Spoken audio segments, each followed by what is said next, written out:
Nanti satu masa, kata Nabi, akan muncul di antara orang-orang yang mengaku umatku, keadaannya tercerai-berai.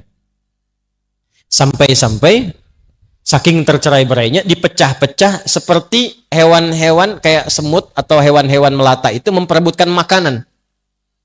Kan kalau diperebutkan itu jadi terpotong-potong kan? Lihat komen pertama sahabat. Qala qailun minna, berkata satu di antara kami mengklarifikasi, ya Rasulullah, amin qillatin bina yauma idzin, ya Rasulullah, apakah pada waktu itu jumlah kita sedikit sehingga kok saling terpecah begitu? Apa kata Nabi? Bal antum yauma idzin katsir. Justru kalian itu pada waktu itu umat Islamnya itu lebih banyak dibandingkan dengan sekarang. Coba sensus. Zaman Nabi selesai tugas kurang lebih ada 12.000 sahabat. Sekarang di Indonesia saja umat Islam paling besar di dunia. Kalau 300 juta, misal 90%-nya Muslim itu udah 270 juta. Jauh bedanya. Di Pakistan berapa? India berapa? Di Eropa sekarang bertambah. Di Amerika bertambah. Jumlahnya makin banyak. Walakinnakum gutha'un ka gutha'is sail. Tapi kalian itu terpecah-pecah, punya orientasi hidup sendiri. Nggak kenal dengan kawan. Nggak saling mengisi lagi. Dan yang paling celaka, nggak ingat akhirat. Tunza'ul mahabbatu min qulubi aduwikum wa yuj'alu fi qulubikumul wahn. Pada masa itulah kemudian, maaf, orang-orang itu sudah tidak ada sungkan lagi dengan orang Islam. Paling-paling sedikit reaksi selesai. Umat Islam paling-paling begini selesai. Siapa tuh tokohnya? Udah aja, kasih mobil A, selesai.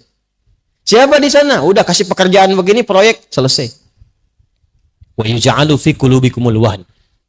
Dan banyaknya umat Islam, maaf, jumlahnya makin banyak, terpecah-pecah, yang bahaya, tertanamlah pada diri sebagian muslim itu penyakit wahan.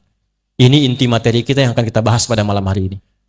Wa mal wahnu ya Rasulullah? Apa itu wahan yang mencelakakan ya Rasulullah? Wahan itu nanti bahayanya, di dunianya seakan sejahtera, padahal dia sedang terancam dalam kehidupan akhiratnya saat pulang. Apa itu?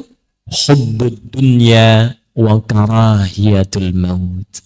Hubbud dunya wa karahiyatul maut. Tertanamlah pada diri sebagian orang Islam itu sifat mencintai dunia yang terlampau kuat, sehingga tidak siap untuk pulang ke akhirat. Pelan-pelan ya. Sikap mencintai dunia yang kuat sehingga tidak memiliki kesiapan bekal yang cukup untuk pulang ke akhirat. Nih, gampangnya contohnya begini. Contoh. Maaf ya. Kalau sholat itu untuk dunia apa akhirat? Dunianya ada, tapi bekal utamanya untuk akhirat. Sholat itu ibadah ritual, berkahnya untuk dunia. Di antara berkahnya misal tanha anil fahsya'i wal munkar. Orang sholat pasti merubah dirinya jadi lebih baik.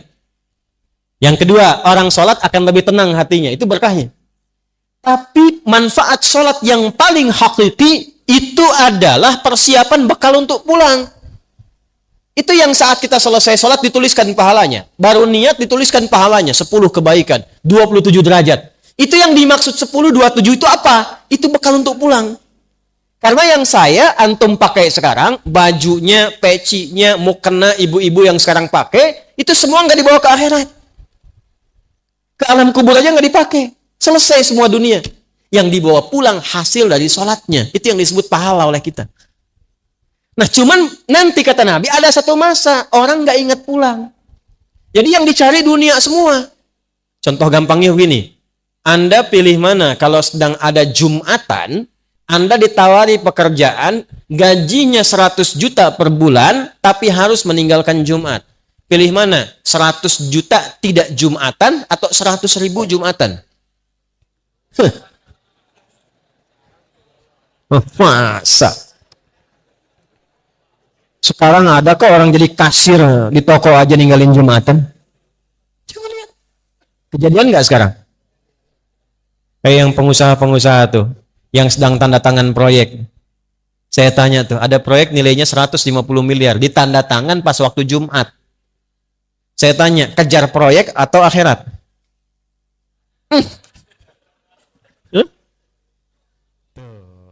Ini masalah kita.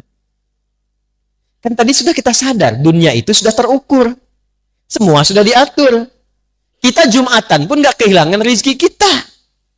Sudah teratur. Yang belum jelas itu adalah bekal kita untuk pulangnya. Maka dari itulah kita mesti belajar penting saat ini, apa yang harus dilakukan saat masa-masa itu tiba. Ya, nanti lebih dahsyat lagi saya tunjukkan hadis nabinya. Au kama qala Rasulullah sallallahu alaihi wasallam, sayati 'alaikum zamanun, akan tiba satu masa. Satu, lihat baik-baik. Taqarubus sa'ah atau taqarubuz zaman. Waktu semakin cepat diakses. Setahun kayak sebulan, sebulan kayak sepekan, sepekan kayak sehari, sehari kayak sekilatan. Terasa nggak sekarang? Kayaknya baru kemarin saya ke sini ternyata sudah hampir 11 tahun.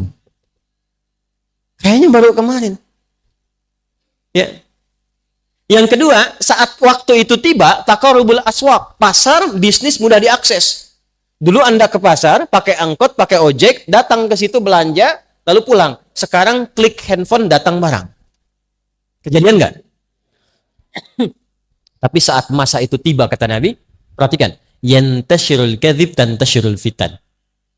Fitnahnya makin banyak, manipulasinya makin banyak, maksiatnya makin banyak. Akan ditemukan banyak hoax. Anda sulit membedakan mana yang benar, mana yang salah. Anda akan banyak menemukan bahkan yang maksiat muncul tanpa bisa kita sekat dan kita duga. Maaf, sekarang maksiat yang dulu jauh tak terlihat sekarang masuk ke saku masing-masing. Coba handphone yang sering diakses itu. Berapa gambar-gambar tak senonoh ada di situ? Berapa tayangan-tayangan yang tidak layak untuk dipandang ada di situ? Ya, berapa yang sekarang online-online yang dilanggar di situ? Judi online, pinjaman online, serba online tapi maksiatnya ada di situ. Dulu maksiatnya offline, sekarang jadi online. Ada maksiat online sekarang. Dulu nggak ada, offline semua, sekarang online. Kejadian nggak? Saat kita berada di masa itu, apa yang harus kita lakukan? Nah, ini adalah inti pembahasan kita di malam hari ini. Langkah-langkah strategis atau tips Al-Quran dan hadis mengatasi problematika di akhir zaman. Secepatnya. Satu. Langkah yang pertama, nanti di hadis lain, jika sudah masuk di era itu, maka berlatih setidaknya meninggalkan maksiat. Ingat ya, saya ulangi, berlatih meninggalkan apa? Maksiat. Islam itu sifatnya dua. Ada amar ma'ruf, ada nahi, dan dua-duanya berpahala. Ingat itu. Jadi pahala itu bukan amar ma'ruf saja. Sholat, amar ma'ruf. Baca Quran, amar ma'ruf. Tapi saat yang bersamaan, maaf, meninggalkan maksiat. Ada pandangan dari gambar yang tak bagus, kita palingkan, dapat pahala. Awas. Diajak oleh teman ke tempat yang tidak baik, langkahnya kita palingkan, dapat pahala. Ada tayangan tak bagus, klik. Misalnya, keluar hal-hal yang tidak baik, kita kemudian palingkan, dapat pahala. Saat muncul era di mana maksiat sulit dikendalikan dan lebih banyak dibandingkan amar ma'ruf, maka pahala nahi mungkar lebih banyak dibandingkan dengan amar ma'ruf.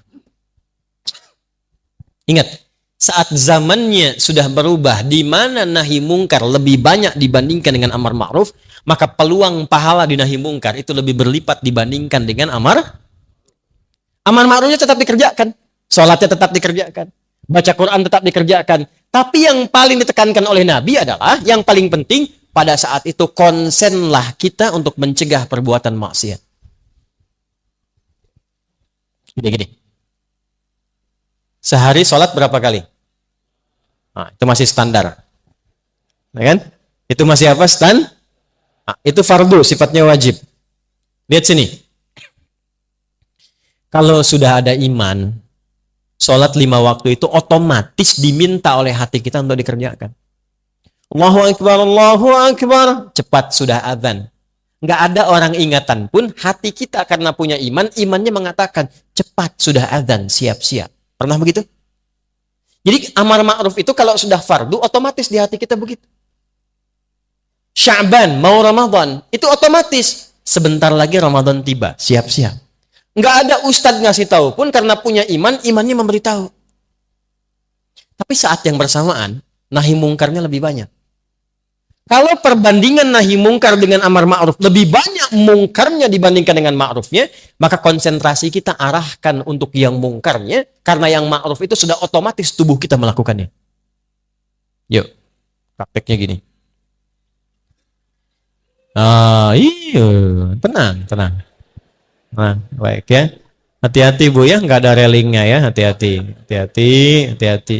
Ibu turun nggak kelihatan ke bawah husnul khotimah nanti tuh. Tenang ya, pelan-pelan. Nah, karena sudah masuk ke intinya, saya akan pelan menyampaikannya. Tadi itu masih mukadimah terakhir. Sampai jam berapa kita? Silahkan. Nggak apa-apa, sampai subuh nggak apa-apa. Tadi DKM sudah menyiapkan makanan kok tadi katanya. Ya, saya tanya nih, yang bawa handphone angkat tangan. Sudah bawa semua kan? Nah, yang bawa handphone saat sholat angkat tangan. Nah, saya tahu. Handphonenya masuk saku kan? Baik. Lalu sholat kan? Saya tanya, apa isi handphone itu saat dibawa dalam sholat? Bagus. Ceramah, update status sehari satu hadis, sehari satu ayat. Bagus. Yang paling repot, ketika handphone itu dibawa sholat dan di dalamnya ada gambar-gambar yang Allah tidak senangi.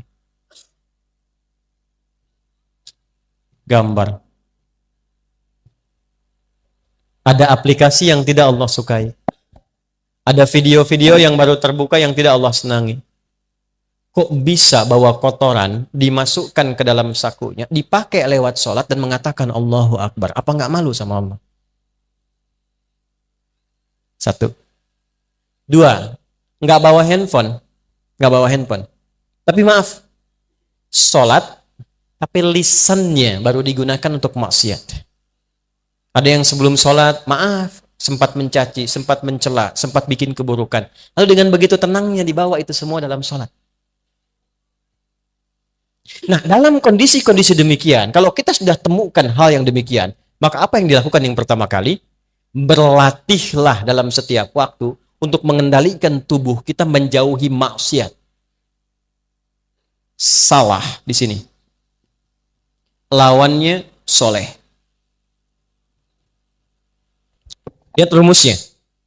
Kalau salah ditekan, soleh pasti naik. Sudah pasti. Kalau soleh yang turun, salah pasti naik. Nih, lihat baik-baik, fokus. Kata-kata yang kotor, kata-kata buruk, lawannya kata-kata apa? Kalau yang buruk kita selalu tekan, pasti yang keluar yang baik, karena tidak ada yang buruk lagi. Jadi otomatis kalau kita mencegah yang mungkar, amar ma'rufnya akan makin banyak. Nah, ada era di mana yang mungkar tuh makin banyak dibandingkan yang ma'ruf. Orang udah mulai ninggalin sholat, yang sholat pun cuma takbir pertama mundur, bawa kotak masjid. Ya kan? Yang kedua kemudian keluar tukeran sendal. Sendal saya mana ya? Mana ya? Ya Allah, ini dia. Dia pakai begitu aja yang paling bagus. Padahal dia ke masjid nggak pakai sendal. Ada yang begitu. Ada yang baru selesai sholat sudah komen imamnya. Dasar imam baru hafid Quran aja belagu. Masya Allah. Oh, timbang sholat maghrib baca Yasin. Padahal baru selesai itu sholat tuh. Maka apa yang dikendalikan dalam situasi itu? Dan sekarang kan makin parah. Karena live langsung. Sekarang saya haji aja, saya umrah, saya lihat orang tawaf aja live. Subhanallah. Kelihatan nggak di sana? Alhamdulillah. Ya Allah. Kan? Ya kita berhusnudzon iya, tapi menempatkan fikih dengan benar juga itu harus. Maka yang dilakukan apa? Satu, dari ujung kepala sampai ujung kaki, latihan tiap hari. Turunkan pikiran dulu.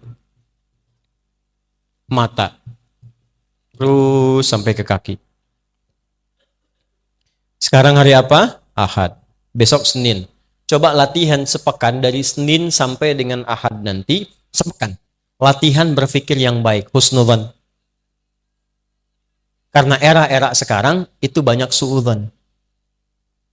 Coba antum buka berita dari apapun, diklik online, itu 85% isinya itu kemungkaran semua.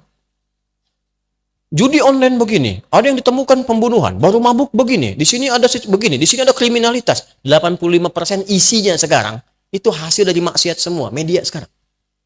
Kalau nggak percaya silahkan cek. Dan yang paling menarik apa? Yang paling menarik, semua otak kita dicuci tanpa sadar untuk melakukan tindakan-tindakan yang salah. Akhirnya kita baru lihat komen orang saja sudah ikutan ribut di komennya orang. Padahal kita nggak ada urusan dengan masalah orang itu. Satu orang bikin status, di bawahnya komentar. Yang komen pada ribut. Padahal yang bikin status biasa-biasa saja. Satu kan? Maka apa yang dilakukan? Sepekan berlatih bagaimana husnudzan dalam kehidupan. Mulai dengan di rumah tangga dulu. Suami husnudzan kepada istri, istri husnudzan kepada suami. Ibu dan ayah husnudzan kepada anak, anak berprasangka baik kepada kedua orang tuanya. Lalu praktekkan. Jelas? Pekan keduanya, mata. Yuk latihan sepekan, atau bisa dipraktekkan berbarengan. Ini kan nggak susah, pikiran dengan mata. Maaf, ini sederhana tapi mahal. Dan pahalanya bisa jadi paling banyak di era kekinian. Sepekan, latihan memandang yang dibenarkan oleh Allah. Ayatnya Quran, kalau yang ini Quran surah 49 ayat 12, di Quran ada semua. Yang ini Quran surah ke-24 ayat 30 untuk laki-laki, 31 untuk perempuan. Latihan mata. Kullil mu'minina. Katakan pada orang-orang yang beriman Muhammad SAW, perintahkan pada mereka. Yaghuddu min absarihim. Sepanjang sudah punya iman, imannya pakai untuk memandang. Jadi orang beriman itu ciri khasnya, imannya membantu perilaku dia untuk bekerja. Iman naik ke mata, mata akan dibimbing bagaimana cara melihat berdasar imannya. Makanya kita punya standar. Apa yang harus dilihat, apa yang tidak dilihat. Maaf ya, nggak ada orang pun kalau ada iman, Anda keluar dari sini, lihat baligo besar misalnya di luar di jalan, yang terpampang misalnya ada aurat terbuka. Yang tidak layak dilihat. Yang tak layak dilihat itu aurat manusia. Kalau aurat hewan memang terbuka. Ya, ada iklan tentang kuda nggak pakai baju, itu silahkan aja mau dilihat juga, nggak ada masalah. Tapi manusia terbuka busana, ya. Sekarang kan repotnya begini, iklan shampoo itu yang dilihat shampoo-nya apa orangnya? Iklan mobil itu yang mau dilihat itu di dealer, mobilnya atau orang yang jaganya? Ayo bapak-bapak tuh. Nah sekarang pandangan jaga. Begitu antum keluar, ada yang tidak dibenarkan oleh imannya, palingkan. Kalau imannya makin kuat, itu bersamaan dengan dia palingkan istighfar keluar. Itu Quran surah ketiga ayat 133. Begitu keluar dari sini, ada baligha misalnya, maaf sekali, oh ini nggak benar kata imannya, palingkan. Begitu dia palingkan, keluar istighfar, astagfirullah. Itu begitu istighfar, bukan sekedar dijaga dari salah, pahala diturunkan. Berpahala. Tapi maaf ya, maaf. Tidak ada yang lambat, dua-duanya cepat. Jadi antara istighfar dengan memalingkan cepat. Jadi bukan istighfarnya cepat, matanya nggak berpaling. Astagfirullah. Nggak benar nih kata Pak Al-Farani, astagfirullah. Salah ini. Salah tapi dilihat terus tuh. Nanti dipalingkan. Nanti kalau sudah dilatih, mata kita akan peka pada yang baik-baik saja. Lihat proyek yang tidak baik, langsung dipalingkan. Keluar dari sini bukan alas kaki Anda, otomatis kata imannya bukan punya kamu, palingkan. Tapi kalau iman bermasalah, sakit, atau iman kosong, ya, bisikannya lain nanti. Makin lemah imannya, makin kreatif setannya. Awas, hati-hati. Astagfirullah, bukan punya saya yang ini. Yang itu tuh yang lebih bagus lagi, ambil yang itu tuh.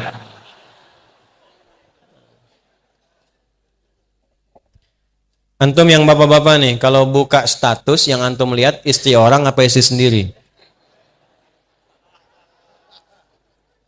Ibu-ibu juga begitu. Saya sering lihat yang di IG saya yang komen ibu-ibu semua. Masya Allah ya Ustaz. Masya Allah. Ibu kalau komen ke status saya halus banget deh. Ke suaminya gimana tuh? Oh, Mas Bu, saya ini suami orang.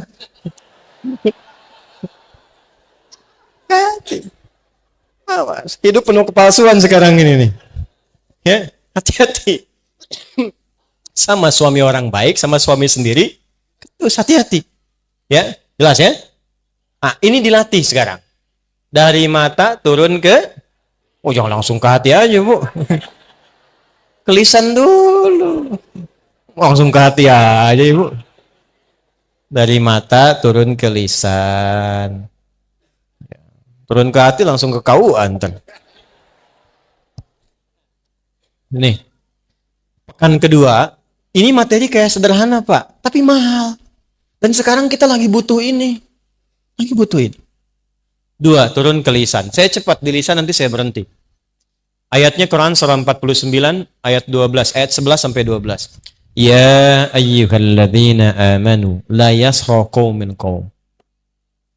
Nanti la yaghtab ba'dukum ba'dha. Hei orang-orang yang telah menyatakan beriman. Ini saya cepat terjemahkan pakai ilmu nahu ya. Ya harfun nida, linida'il qarib mutawassit wal ba'id. Ya huruf penyeru untuk yang dekat, menengah dan jauh. Disebutkan sebanyak 361 kali dalam Al-Qur'an. Memanggil yang dekat, menengah dan jauh. Ketika ya disatukan dengan iman, seakan Allah ingin mengatakan begini. Hei semua yang telah menyatakan beriman. Dimanapun kau berada, baik engkau merasa sedang dekat, menengah ataupun jauh dari Allah. Tapi engkau merasa beriman. Ayyuha disebutkan 150 kali dalam Al-Quran. Ayyunya munada menguatkan, haknya tanbih mengingatkan. Aku tegaskan, aku ingatkan, sepanjang kau beriman. Alladzina disebutkan 1080 kali dalam Al-Quran. Menunjuk semua tanpa kecuali. Besar, kecil, tua, muda, laki-laki, perempuan, semua lintas profesi. Sepanjang engkau beriman, aku tak peduli siapa engkau. Engkau punya jabatan, punya pangkat, engkau hartamu banyak, engkau cukup, engkau rakyat, engkau pejabat. Kata Allah, aku nggak peduli. Sepanjang kau merasa punya iman, la yasra qaumin qaum. Jaga lisanmu, jangan sampai merendahkan orang lain. Jangan saling mencela. La yaghtab ba'dukum ba'dha, jangan bikin hoax, jangan sakiti orang. Man kana yu'minu billahi wal yaumil akhir falyaqul khairan aw liyasmut. Kata Nabi lebih detail. Nabi mensyarah ayat ini, siapa yang merasa beriman kepada Allah dan merasa dihisab lisannya hari kiamat, katakan yang baik, tak mampu diam. Katakan yang baik, tak mampu. Bisa nggak kita praktekkan sepekan? Jangan marah, kata Nabi, la taghdab. Bisa nggak sepekan aja? Mau keluar yang tak baik, tahan. Ada orang misalnya nggak sopan sama Anda, mau Anda marah, datang dong. Tahan. Oh, pikiran baik, praktekkan. Nyambungkan lisan langsung ke pikiran. Mungkin dia begitu karena belum tahu saya. Ya, tahan lagi. Nggak usah ditambah-tambah, belum tahu dia siapa saya. Turunkan. Ada yang nggak sepakat dengan istri dengan suami, jangan marah. Diam dulu. Kontrol. Dengan diam itu lebih tenang pikiran. Ya, suami dengan istri kan bedanya tipis-tipis, tapi pandangannya kan jauh. Ya kan? Istri mau datang aja udah pakai seragam tuh. Kadang-kadang nunjukin dulu ke suami. Apa yang bagus mana ya kajian Ustaz Adi? Pakai bajunya yang hitam atau yang putih? Kata suami bagus hitam deh mah. Ah kayaknya putih deh Pak. Dia nanya tapi udah punya pilihan. Masih untung kalau dipakai, begitu keluar hijau. Tahan. Itu lisan. Kita bisa tata itu sepekan saja berubah kita. Kalau nggak percaya silahkan, demi Allah, pikiran, lisan, kemudian pikiran, mata, lisan, telinga, di atas kepala aja di sini dulu nih. Kita perbaiki selama sepekan, demi Allah, cek sepekan berikutnya, antum akan menjadi pribadi yang berubah dari sebelumnya. Itu cuma mengamalkan beberapa ayat aja. Jaga deh, cuma sepekan amalkan ayat ini, ayat mata, ayat telinga, ayat lisan, amalkan selama sepekan. Lihat perubahan yang terjadi hari ini sampai sepekan ke depan. Perhatikan bagaimana Al-Quran merubah kita menjadi pribadi yang lebih baik. Wa'tasimu bihablillahi, hablillah di sana Quran. Sebelum disatukan oleh Allah, Allah merubah dulu setiap pribadi jadi baik dulu. Karena kalau disatukan dalam keadaan yang kurang baik, bahaya juga. Baik dulu setiap hari, satu sampai ke ujung kaki. Nah, sekarang saya kasih rumus cepat. Saya berikan amalan dari Al-Quran dan hadis. Satu amalan yang kalau dikerjakan secara cepat akan merubah kita jadi lebih baik. Nah, kalau mau catat boleh. Amalannya asyam. Apa amalannya? Bukan asyap, asyam. Ya. Artinya puasa. Apa? Puasa, satu-satunya amalan yang disiapkan untuk menambah amal soleh saat yang bersamaan mengikis amal salah. Cuma puasa. Anda kalau nggak percaya, besok Senin puasa tuh. Niatkan untuk mencintai Rasulullah. Karena beliau ketika ditanya, kenapa engkau puasa hari Senin? Kata Nabi, kama qala hadza yauma wulidtu. Ini hari saya dilahirkan. Niatkan puasa Senin untuk mencintai Rasulullah sallallahu alaihi wasallam.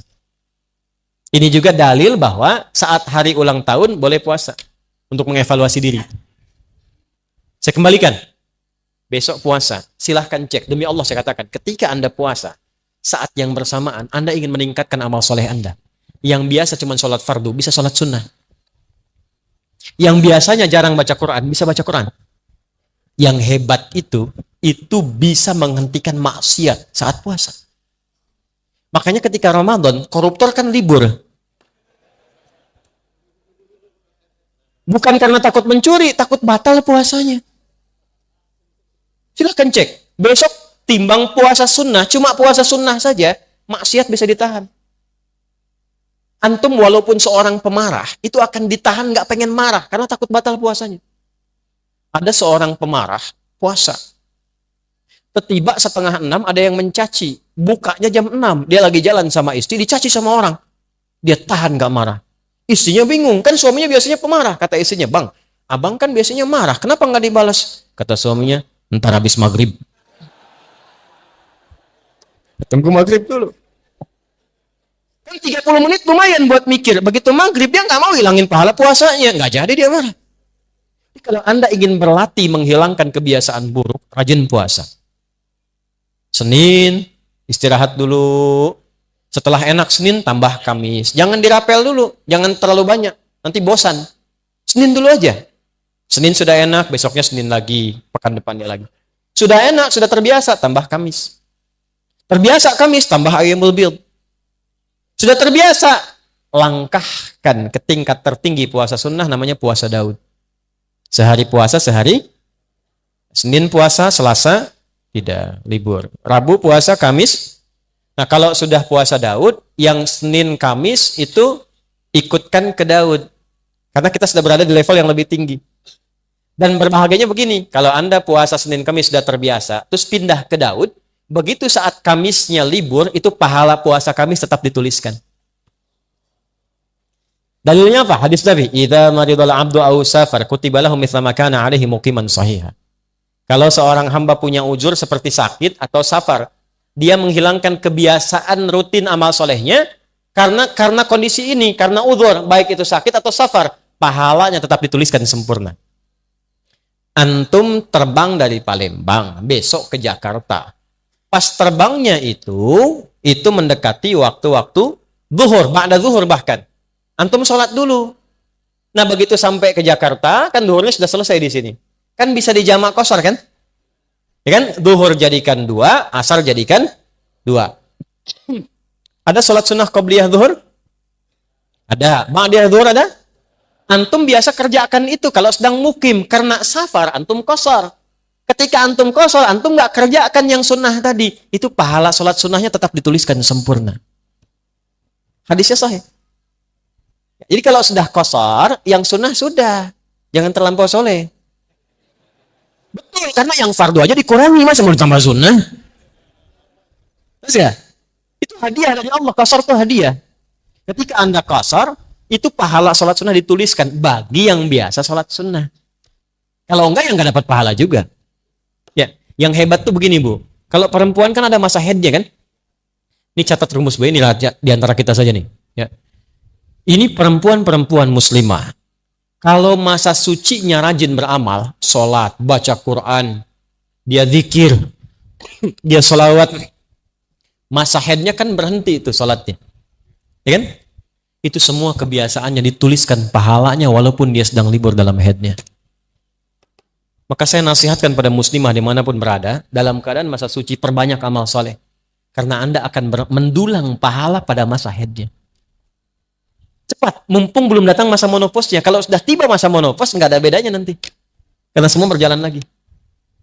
Nah, kembalikan pola ini kepada apa yang tadi kita bahas, teman-teman sekalian. Kembalikan. Susun ini dari awal sampai dengan akhir, ujung kepala sampai dengan ujung kaki. Berlatih ini dulu. Kalau mau cepat, puasa. Jelas? Oke, jadi setelah ini silahkan. Yang besok puasa Senin silahkan. Nyaman tambah Kamis. Jangan cepat-cepat ya. Senin dulu aja. Sampai nikmat dan konsisten Senin, pindah Kamis. Nikmat konsisten Senin Kamis, tambah Ayyamul Bid. 3 hari di pertengahan bulan. 13, 14, 15 Hijriah. Sudah konsisten, mau tambah, silahkan. Puasa Daud. Tolong diingat, saya penting ingatkan dulu. Yang ada cuman puasa Daud. Tidak ada sholat Daud.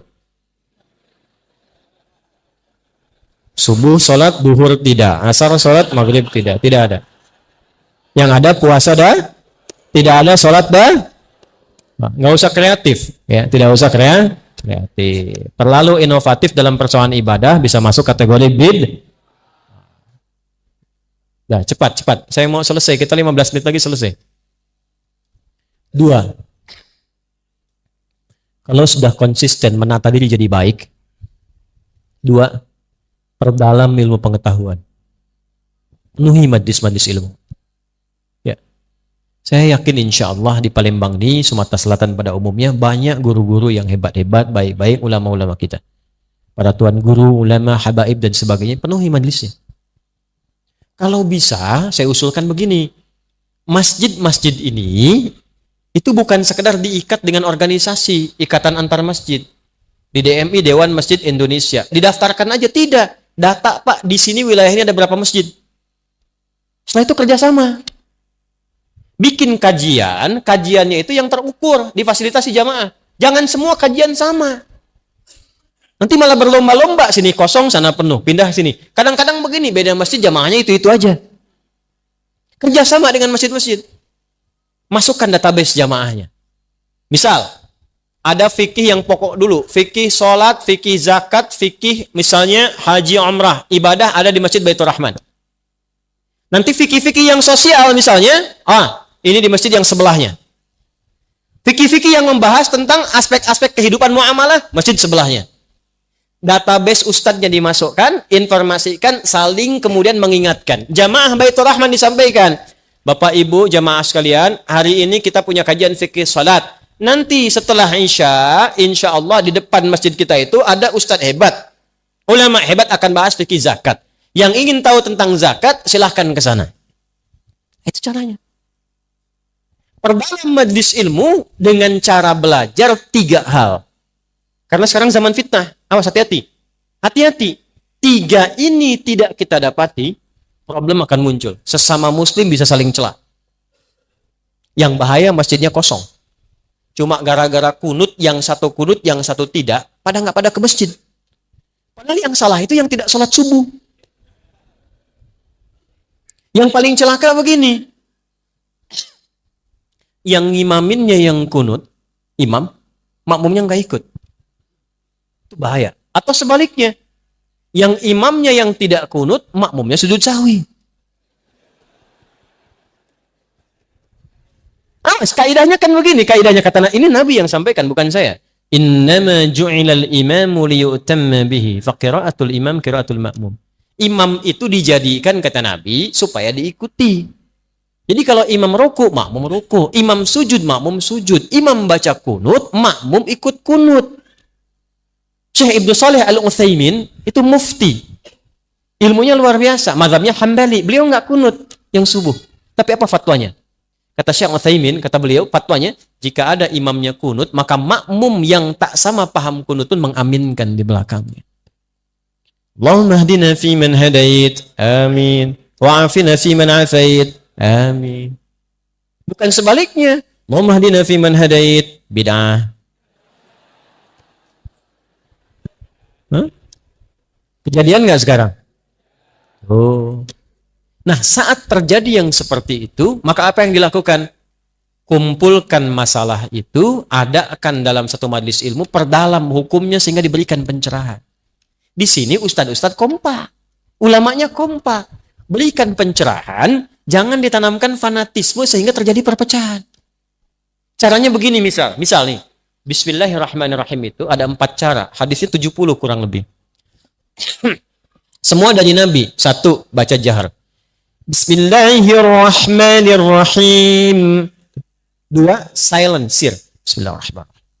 Alhamdulillahi Rabbil Alamin.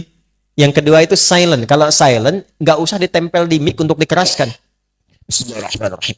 Alhamdulillahi Rabbil Alamin. Kalau Anda tempelkan di mic untuk diberitahu, itu jahr namanya, Joni. Jahr. Silent cukup kita sendiri yang dengar. 3, tidak dibaca sama sekali, langsung hamdalah. Alhamdulillahi Rabbil Alamin. Ar-Rahmanir-Rahim. Maliki Yaumiddin. 4, dibaca rakaat pertama jahr dari Abu Hurairah hadisnya. Rakaat kedua nggak dibaca sama sekali. Jadi kalau subuh rakaat pertama jahr. Bismillahirrahmanirrahim. Alhamdulillahi Rabbil Alamin. Rakaat keduanya langsung hamdalah. Alhamdulillahi Rabbil Alamin. Ar-Rahmanirrahim. Itu 4-4-nya semua ada sumbernya dari Nabi. Dan ada latar belakangnya. Kenapa Nabi nggak baca bismillah? Kenapa dijaharkan? Kenapa disirkan? Itu ada semuanya. Ada sejarahnya, ada dalilnya, ada latar belakangnya. Nah, tugas para ustadz, kalau ingin menempatkan yang diperselisihkan itu, kumpulkan bahasan itu, namanya fikih ikhtilaf. Dibahas semua referensinya sehingga jamaah paham. Jelaskan, kalau tidak pakai bismillah, jalur hadisnya ini. Kenapa nggak pakai bismillah? Kejadiannya begini. Karena waktu itu belum turun bismillahirrahmanirrahim. Nabi pakainya alhamdulillah rabbil alamin. Setelah Quran banyak turun, Ibnu Abbas radhiyallahu taala anhuma, anak kecil tanya pada Nabi, "Ya Rasulullah, ini di Quran tuh nyambung semua surat, ini ke sini ke sini. Al-Baqarah nyambung Ali Imran ke An-Nisa. Tidakkah Allah menurunkan pemisah, ayat yang memisahkan antara surat sehingga tidak diduga kemudian hari suratnya nyambung semua? Maka turunlah secara terpisah Bismillahirrahmanirrahim." Sejak turun itulah Nabi kemudian baca Bismillahirrahmanirrahim dengan 3 cara. Yang tadinya nggak baca dikeraskan kadang-kadang Bismillahirrahmanirrahim. Baca di silent, baca rakaat pertama, selanjutnya tidak. Yang awalnya nggak dibaca sama sekali, 4 riwayat. Semua jalurnya ada. Keempat-empatnya ini namanya manhaj. At-tariqul wadih, jalan yang tersambung pada Nabi, cara baca bismillah. Tapi kan nggak mungkin baca 4-empatnya dalam satu kali sholat. Imam Masjid Baitur Rahman ingin baca bismillah dalam sholat subuh, komplit sunnah Nabi. 4-empatnya dia baca. Bismillahirrahmanirrahim. Bismillahirrahmanirrahim. Tidak dibaca sama sekali. Dia mesti pilih salah satu. Makanya imam-imam besar pun, Imam Abu Hanifah pilih satu. Aku nggak baca bismillahnya. Diikuti Imam Malik. Imam Asy-Syafi'i mempopulerkan yang ada jahrnya. Ya, Bismillahirrahmanirrahim, supaya umat paham, ada riwayat lain. Dan fikih Syafi'i itu senang pahala. Sepanjang ada dalil, pasti ada pahalanya. Daripada nggak dapat, saya dapatkan. Imam Ahmad datang muridnya Imam Syafi'i, lahir 163 Hijrah. Kata Imam Ahmad, saya pilih yang sir untuk mempopulerkan. Ini nggak ada sudah, yang ada sudah, yang belum tahu itu yang bisa disirkan. Maka ketika mereka memilih apa yang cenderung mereka pilih, cenderung pada sesuatu, bahasa Arabnya madzhaba ilaihi. Karena kepanjangan disingkat madzhab. Maka di sini kita kenal pilihannya Imam Syafi'i, madzhab Asy-Syafi'i. Pilihannya Imam Ahmad, madzhab Hambali. Pilihan Imam Abu Hanifah, madzhab Hanafi. Pilihan Imam Malik, madzhab. Nah, madzhab itu bukan kelompok-kelompok. Dan semua kita itu kalau ngaji sekarang, itu sanadnya akan tersambung ke madzhab tadi. Kenapa? Karena Nabi itu singkatnya gini, Nabi ngajar ada sahabat. Sepeninggal Nabi, sahabat ngajar. Semua diajarkan. Itu zaman Nabi, zaman sahabat, zaman tabi'in, mereka punya kekuatan untuk mengingat. Dan hebatnya hafalan mereka di dalam kepala. Karena orang sekarang hafalnya di luar kepala. Di luar kepala itu belum hafal. Mereka itu hafalnya di dalam kepala. Nah, bertambahnya masa, berubah eranya, berkurang ingatannya. Karena orang dulu tuh maksiatnya sedikit.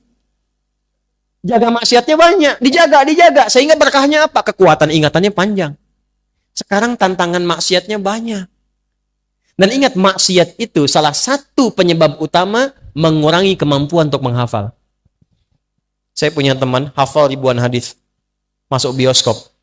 Keluar, hilang semua hafalannya. Saya nggak tahu apa yang ditonton. Pulang keluar dari situ, hilang semua hafalan. Ingat, maksiat menghilangkan keberkahan.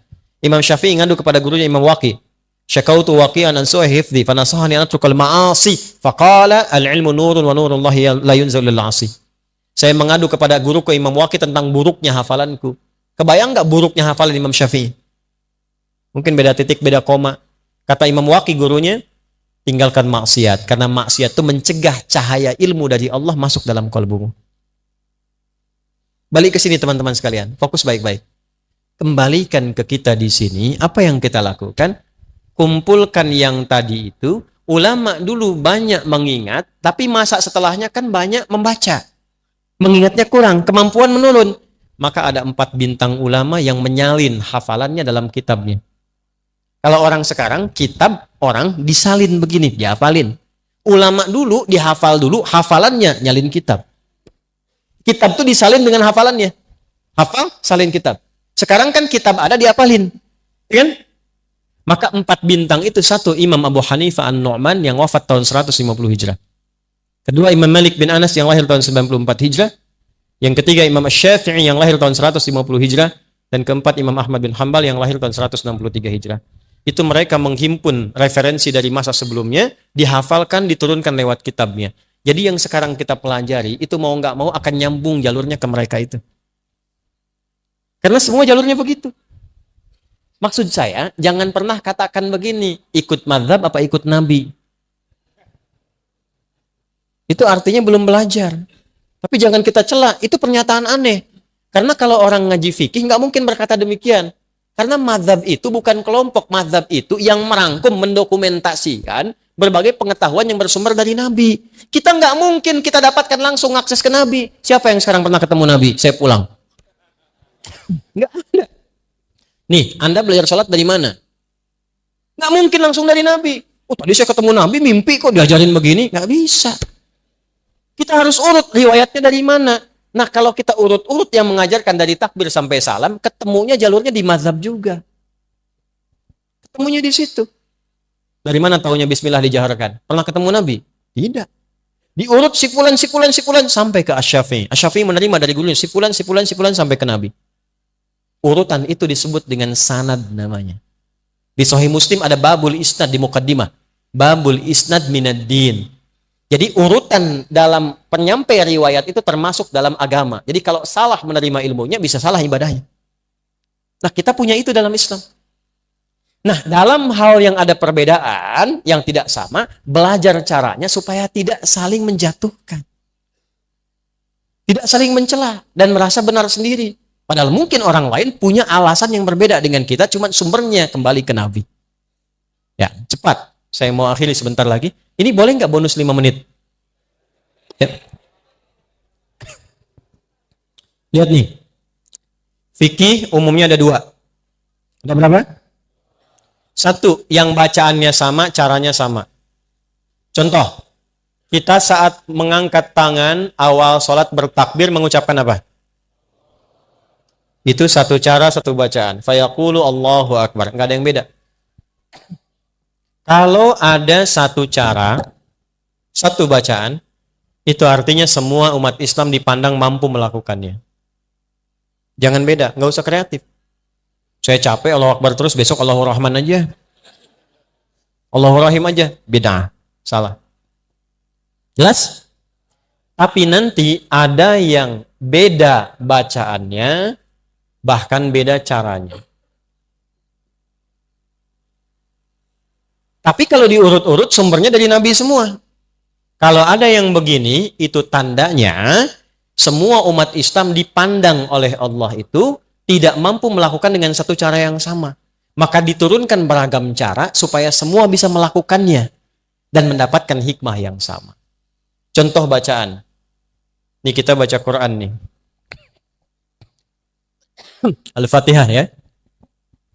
Saya kemarin lihat ada yang viral-viral tuh ngoreksi bacaannya Habib Umar.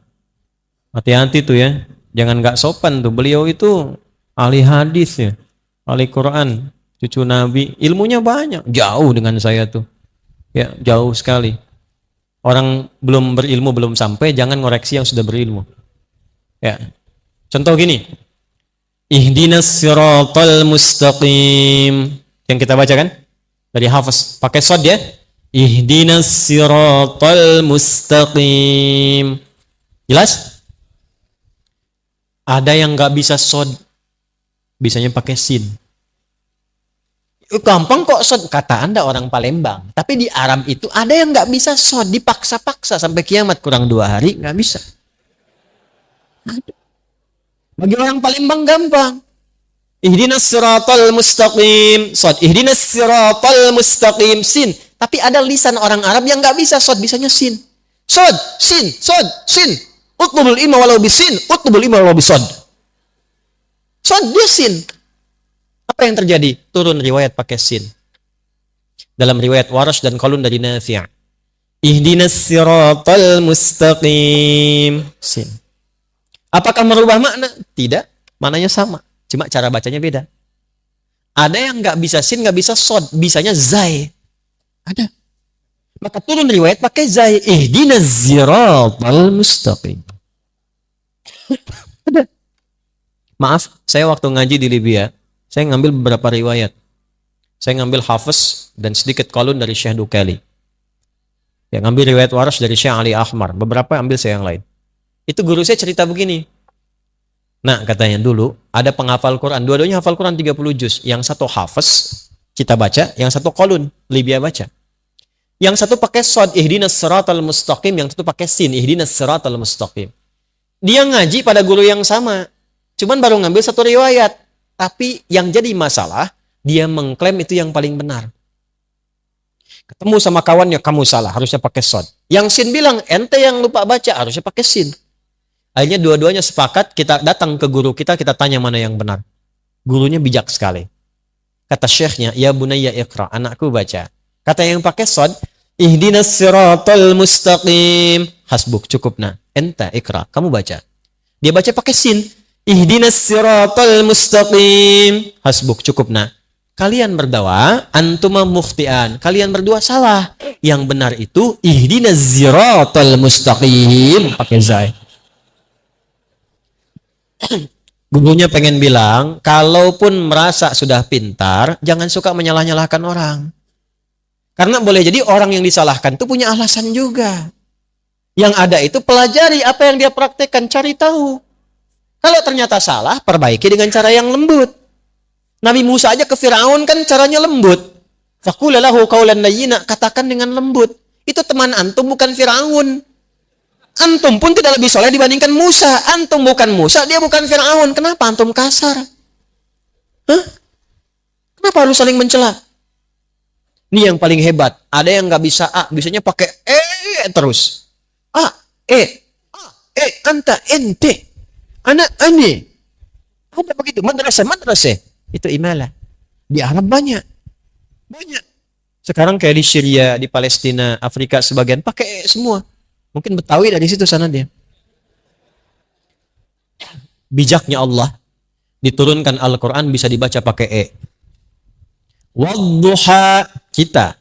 Yang itu, wadduha, wallayli idha saji, ma wadda'aka rabbuka wa ma qali, walalakhiratu khairul laka minal uli. Wala sawfa yu'tika rabbuka fatardi. Antum ketawa. Saya baca wadduha di kalangan masyarakat yang wadduha. Ketawa dia. Karena dia biasa pakai Itu namanya lahjah. Karena kita nggak bisa paksa lisan orang. Kita bilang orang Palembang bilang sepeda. Mampir ke Medan, kata Medan sepeda. Sepeda dengan sepeda, barangnya sama nggak? Itulah perbedaannya. Beda tuh. Jelas? Oke, jadi kalau ada yang demikian, pelajari. Jangan saling mencela dulu. Ada yang gerakan, ada yang bacaan dan gerakan, seperti kunut misalnya. Pelajari. Kenapa ada kunut? Sebelumnya ada atau enggak? Apa putusan nabinya? Bagaimana kemudian membacakannya? Dan seterusnya, sehingga adem kitanya. Nah, nanti kenapa? Karena akan muncul satu masa sesama muslim saling menyalahkan.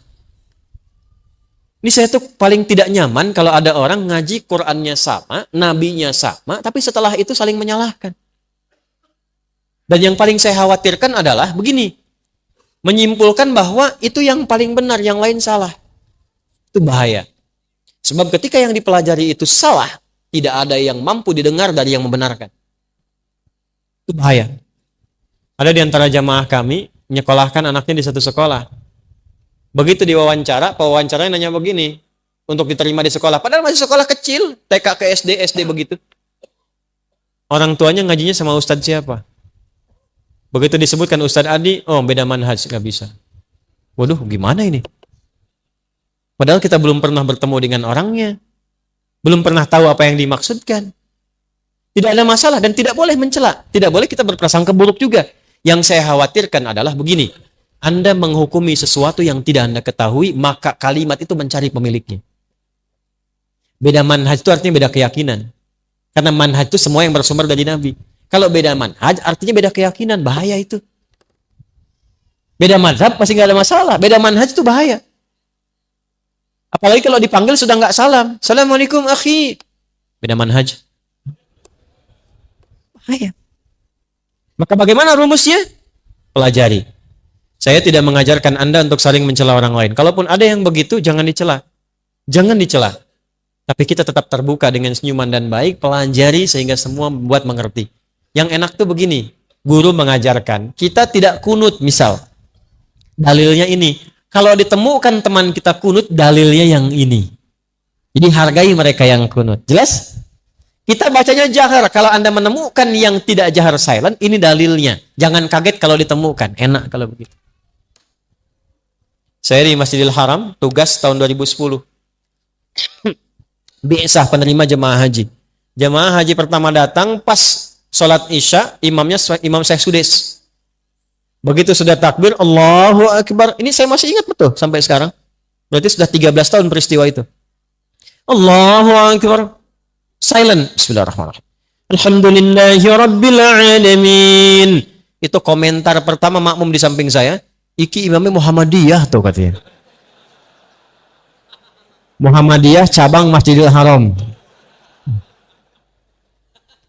Jadi saya tidak ingin ada kesimpulan lagi kalau yang kunut NU yang tidak kunut Muhammadiyah.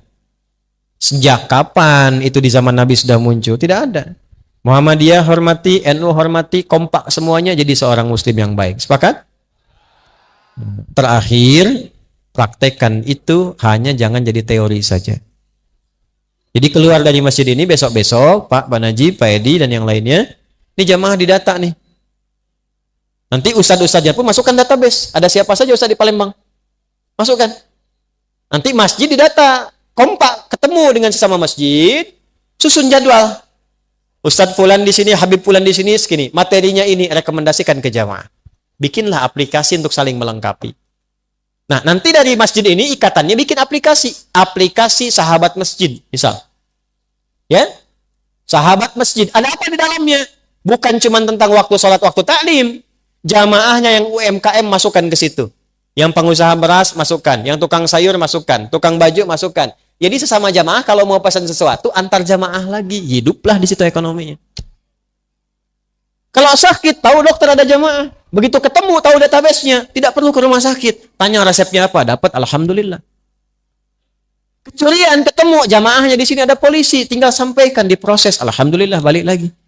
Kalau bisa begitu, itulah yang dimaksudkan nilai-nilai keislaman yang hadir dalam satu saf. Innamal mu'minuna ikhwah. Jadi itu yang kita bahas seperti sederhana, tapi insya Allah kalau kita istiqamah sampai dengan wafat, mudah-mudahan dengan itu kita dimuliakan oleh Allah Subhanahu. Saya simpulkan malam hari ini satu, latihan menghindari maksiat. Siapkan satu-satu listnya dari mata sampai ujung kaki dan amalannya. Yang kedua, latihan untuk mendalami pengetahuan yang sekiranya ada yang beda-beda. Jadi kalau penasaran jangan langsung menyalahkan. Cari dulu ilmunya.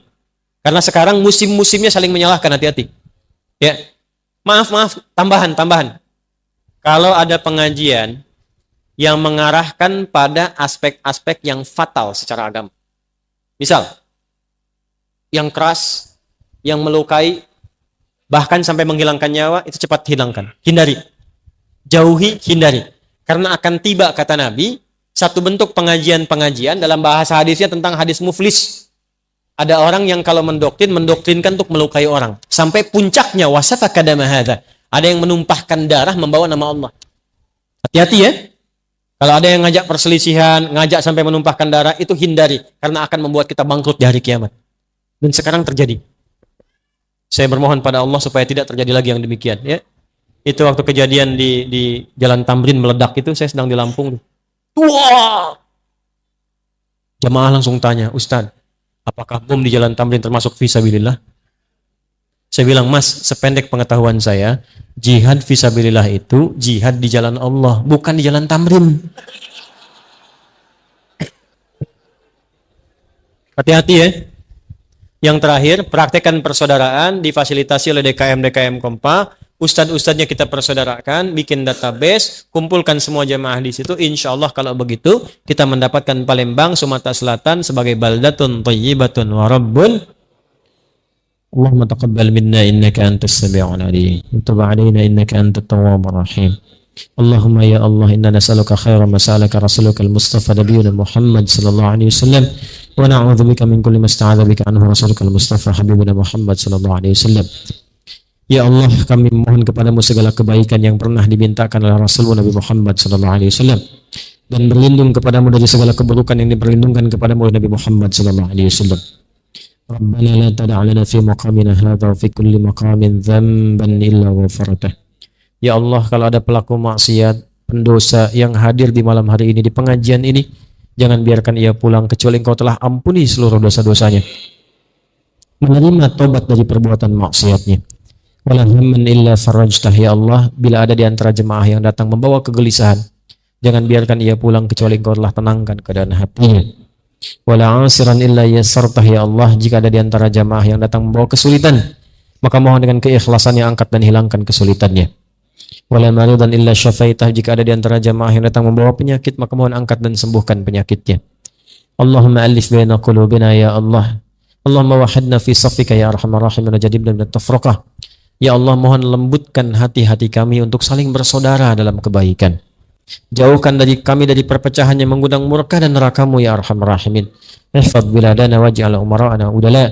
Ya Allah, mohon jaga negeri kami Indonesia. Jauhkan dari perpecahan. Bimbing para pemimpin kami ya Allah supaya bersikap adil dalam kebijakan mereka yang meringankan hisab mereka di hari kiamat ya arhamar rahimin.